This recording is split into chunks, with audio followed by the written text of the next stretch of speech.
নমস্কাৰ সকলোকে পুনৰ স্বাগতম জনাইছোঁ আমাৰ অন্য এটা জব ইনফৰ্মেটিভ ভিডিঅ'লৈ।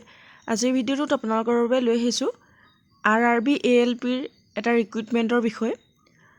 RRB বা ৰেলৱে ৰিক্ৰুইটমেণ্ট বৰ্ডৰ ফালৰ পৰা আপোনালোকৰ বাবে 11,127টাকৈ ভেকেঞ্চি পুনৰ মুকলি কৰি দিছে। ইয়াতে 15 মে'ৰ পৰা অনলাইন এপ্লাই ষ্টাৰ্ট হৈ গৈছে। যদি আপোনালোক এই জবসমূহৰ বাবে যোগ্য হয় আৰু যদি আপোনালোক এই জবসমূহৰ বাবে আগ্ৰহী হয় তেনেহ'লে সকলোৱে এপ্লাই কৰিব পাৰিব। ইয়াতে এছিষ্টেণ্ট লোকো পাইলটৰ বাবে পদ মুকলি হৈছে। যদি আপোনালোকে এই জবসমূহৰ বাবে এলিজিবল হয় ইয়াতে আপোনালোকে সকলোখিনি তথ্য জানিব পাৰিব। কেনেধৰণৰ কোৱালিফিকেশ্যন হ'লে আপোনালোকে এপ্লাই কৰিব পাৰিব, কেনেদৰে আপোনালোকে ইয়াতে ছিলেক্ট হ'ব পাৰিব আৰু কেনেধৰণৰ পোষ্ট মুকলি হৈছে সেইখিনিতো কোৱাই হৈছে। এছিষ্টেণ্ট লোকো পাইলটৰ ভেকেঞ্চি মুকলি হৈছে। 11,000তকৈ আপোনালোকে অধিক পদ ইয়াতে দেখিবলৈ পাব। বহুখিনি পদ আপোনালোকৰ বাবে মুকলি হৈছে। খুবেই এটা ভাল অপৰচুনিটি মুকলি হৈছে। যদি আপোনালোক এই পদসমূহৰ বাবে আগ্ৰহী হয় খুবেই এটা ভাল অপৰচুনিটি। আমি ইয়াতে অফিচিয়েল নটিফিকেশ্যন আপোনালোকৰ লগত শ্বেয়াৰ কৰিছোঁ। যদি আপোনালোকে এপ্লাই কৰিব বিচাৰে, বৰ্তমান যিহেতু অনলাইন এপ্লাই লাইভ চলি আছে, আপোনালোকে সকলোৱে এপ্লাই কৰি ল'ব পাৰিব। ডেছক্ৰিপশ্যন বক্সত আপোনালোকে ইয়াৰ এপ্লাই লিংকো পাব, তাতে গৈ আপোনালোকে সকলোৱে এপ্লাই কৰিব পাৰিব যদি আপোনালোক এলিজিবল আৰু ইণ্টাৰেষ্টেড হয়। মিনিমাম কোৱালিফিকেশ্যন আপোনালোকে মেট্ৰিক পাছ আৰু ITI হ'লে এপ্লাই কৰিব পাৰিব। যদি আপোনালোকৰ এনেধৰণৰ কোৱালিফিকেশ্যন আছে সকলোৱে এপ্লাই কৰিব পাৰিব। আৰু আপোনালোকৰ বন্ধুবৰ্গৰ মাজতো যদি তেনেধৰণৰ কাৰোবাৰ কোৱালিফিকেশ্যন আছে তেওঁলোকৰ মাজতো ভিডিঅ'টো শ্বেয়াৰ কৰি দিব, তেওঁলোকেও যাতে এপ্লাই কৰিব পাৰে। তেনেহ'লে হওক, দেৰি নকৰি আমি এই ৰিক্ৰুইটমেণ্টৰ বাবে কেনেধৰণৰ এলিজিবিলিটি লাগিব সেইখিনি আমি ইয়াতে আলোচনা কৰোঁ।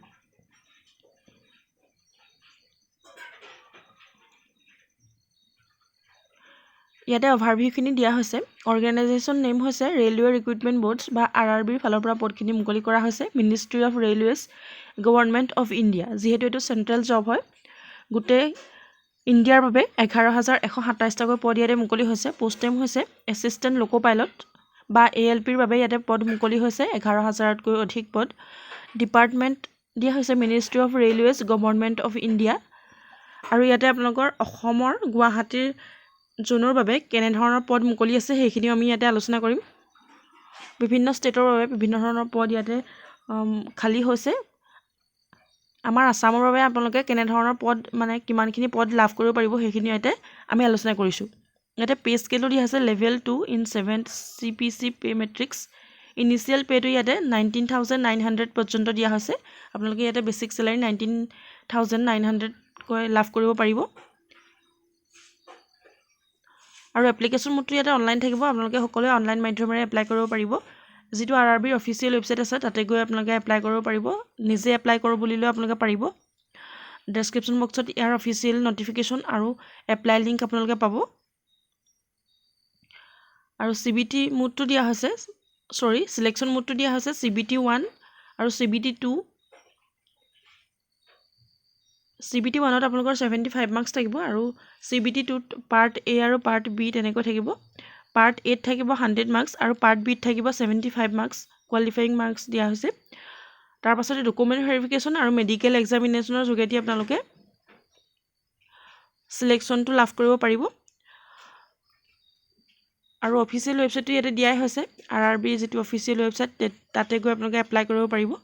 আৰু ইম্পৰ্টেণ্ট ডেটছখিনিৰ কথা দিয়া হৈছে। ইয়াৰ নটিফিকেশ্যন বহুত আগতে মুকলি হৈছিল, 21/3/2026 তাৰিখে ইয়াৰ নটিফিকেশ্যন মুকলি হৈছিল। আৰু অনলাইন এপ্লিকেশ্যনটো অপেনিং কৰিছে 15/5/2026 তাৰিখৰ পৰা। 15 মে'ৰ পৰা ইয়াতে অনলাইন এপ্লাই ষ্টাৰ্ট হৈ আছে।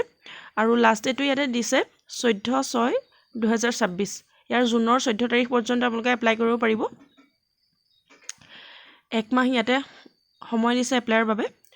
15 মে'ৰ পৰা 14 জুন পৰ্যন্ত আপোনালোকে এপ্লাই কৰিব পাৰিব। আৰু যিটো এপ্লিকেশ্যন ফিজ থাকিব সেইটো পে'মেণ্টৰ লাষ্ট ডেট দিয়া হৈছে 16/6/2026। জুনৰ 16 তাৰিখ পৰ্যন্ত আপোনালোকে পে'মেণ্ট কৰিব পাৰিব। আৰু modification window' for application correction. আপোনালোকৰ যদি এপ্লিকেশ্যনৰ কিবা ভুল হয়, কিবা কাৰেকশ্যন কৰিব লগা থাকে তেনেহ'লে আপোনালোকে 17 জুনৰ পৰা 26 জুনৰ ভিতৰত ইয়াতে কাৰেকশ্যন কৰিব পাৰিব। কাৰেকশ্যন উইণ্ড'জখন 17 জুনৰ পৰা 26 জুনলৈকে খোলা থাকিব। আপোনালোকে তেনেকৈ কাৰেক্ট কৰিব পাৰিব। এজটো আপোনালোকৰ কেলকুলেট কৰা হ'ব 1/7/2026 ভিত্তিত। কেনেধৰণৰ আপোনালোকৰ এজ লিমিট লাগিব সেইখিনি আমি আলোচনা কৰিছোঁ ইয়াতে কেটেগৰী ৱাইজ পোষ্টখিনি দিয়া হৈছে ইউআৰ বা আনৰিজাৰ্ভ কেটেগৰীত আছে 4860টা SC বা শ্বেডিউল কাষ্টত আছে 1746টা STত আছে 919টা OBCত আছে 2598টা EWSত আছে 1004টা আৰু টোটেল ইয়াতে 11127টা পদ আপোনালোকে দেখিবলৈ পাব আৰু এক্স সাৰ্ভিসমেনৰ বাবে 1115টা পদ ইয়াতে ৰিজাৰ্ভ কৰা হৈছে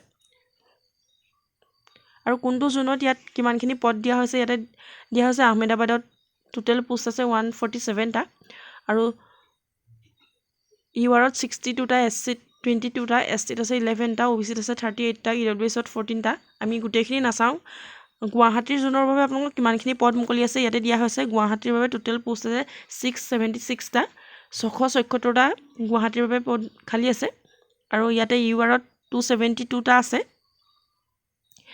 SCত আছে 109টা STত আছে 63টা OBCত আছে 164টা আৰু যেটো EWS আছে তাতে আপোনালোকে 68টাকৈ পদ দেখিবলৈ পাব টোটেল ইয়াতে 676টা গুৱাহাটী জোনৰ বাবে পদ মুকলি আছে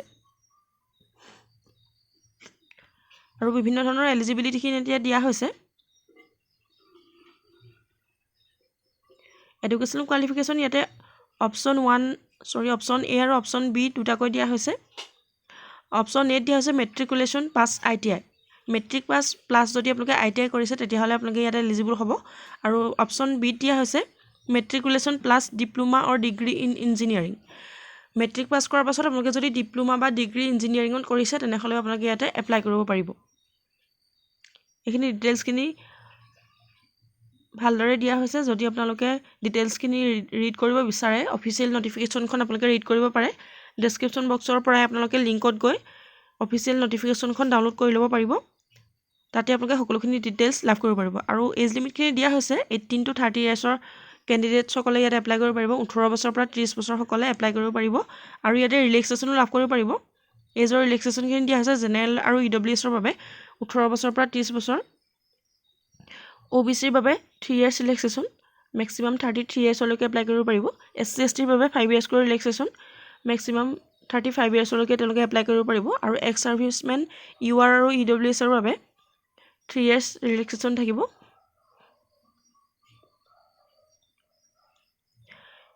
এক্স সাৰ্ভিসমেন OBC এনচিলৰ বাবে 6 year after deduction of length of service from age এনেধৰণে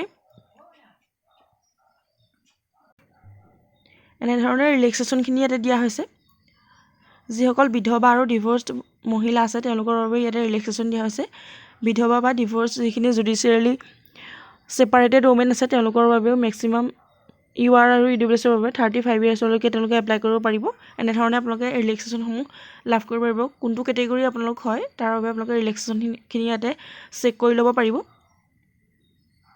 আৰু এপ্লিকেশ্যন ফিজৰ কথা দিয়া হৈছে কেটেগৰী ৱাইজ আপোনালোকৰ এপ্লিকেশ্যন ফিজখিনি বেলেগ বেলেগ হ'ব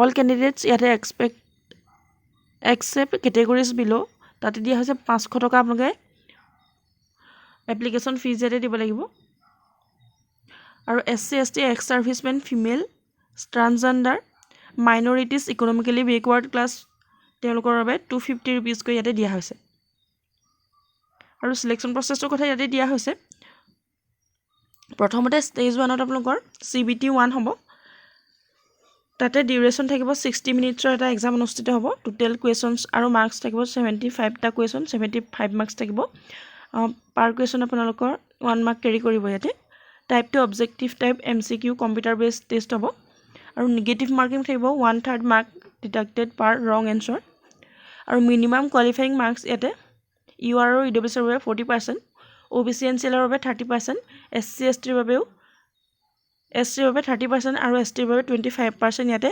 কোৱালিফাইং মাৰ্কছ দিয়া হৈছে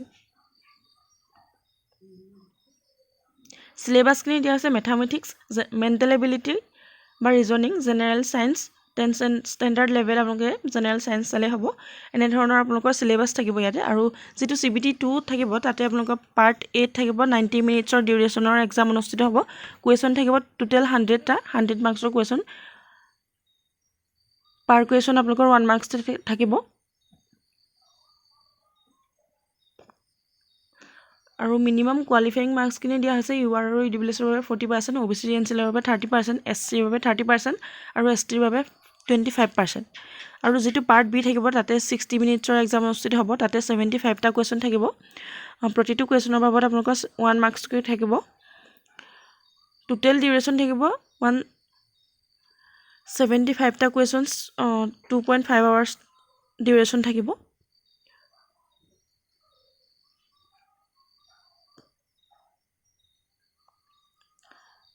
Part B syllabus CBT 2 trade wise qualifying test kini dia hoise electrical engineering and combinations of electrician instrument mechanic wireman armature and coil winder refrigeration and air conditioning mechanic ene dhorone apnalokor trade wise qualifying test dia hoise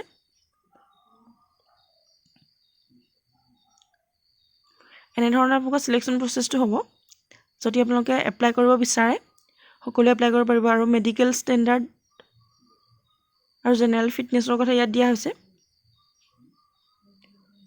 আৰু ইয়াতে দিয়া হৈছে how to apply for RRB ALP recruitment 2026 এই ৰিক্ৰুটমেন্টৰ বাবে আপোনালোকে কেনে ধৰণে apply কৰিব পাৰিব সেইখিনি দিয়া হৈছে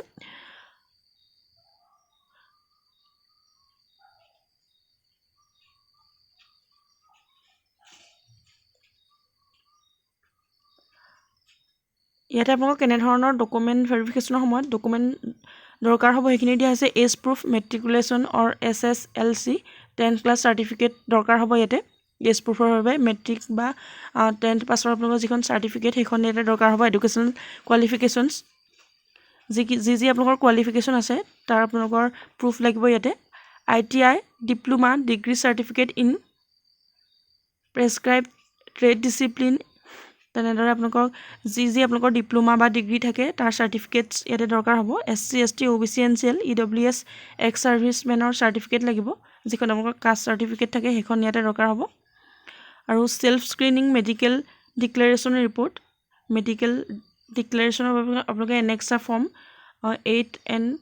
8A and 8B ইয়াতে দৰকাৰ হ'ব আৰু যদি আপোনালোকে কিবা গভৰ্ণমেন্ট এমপ্লয়ি হয় তেনেহলে আপোনালোকৰ ইয়াতে NOC দৰকাৰ হ'ব এইখিনি আছিল ডিটেইলছ আপোনালোকে সকলোৱে ইয়াতে এপ্লাই কৰিব বিচৰা সকলে বা আগ্ৰহী সকলে 14 জুনৰ ভিতৰত সকলোৱে এপ্লাই কৰিব পাৰিব আৰু আপোনালোকৰ বন্ধুবৰ্গৰ মাজতো যদি এনে ধৰণৰ কোৱালিফিকেশনৰ কোনোবা আছে তেওঁলোককো ভিডিওটো শ্বেয়াৰ কৰি দিব তেওঁলোকেও যাতে এই পদসমূহৰ বাবে এপ্লাই কৰিব পাৰে যেহেতু ইয়াতে বহুখিনি পদ মুকলি হৈছে খুব এটা ভাল আপোনালোকৰ বাবে অপৰচুনিটি মুকলি হৈছে সকলোৱে সুযোগটো গ্ৰহণ কৰিব কোনেও যাতে এই সুযোগটোৰ পৰা বাদ পৰি নৰয় তেওঁলোকলৈ ভিডিওটো শ্বেয়াৰ কৰি দিবলৈ নাপাহৰিব আৰু এনে ধৰণৰ জব ইনফৰমেটিভ ভিডিওসমূহ নটিফিকেশন প্ৰতিদিনে লাভ কৰি থাকিবলৈ চেনেলটো সাবস্ক্ৰাইব কৰি ৰাখিবলৈ একেবাৰে নাপাহৰিব আৰু ভিডিওটো শেষলৈকে চাই থকাৰ বাবে বহুত বহুত ধন্যবাদ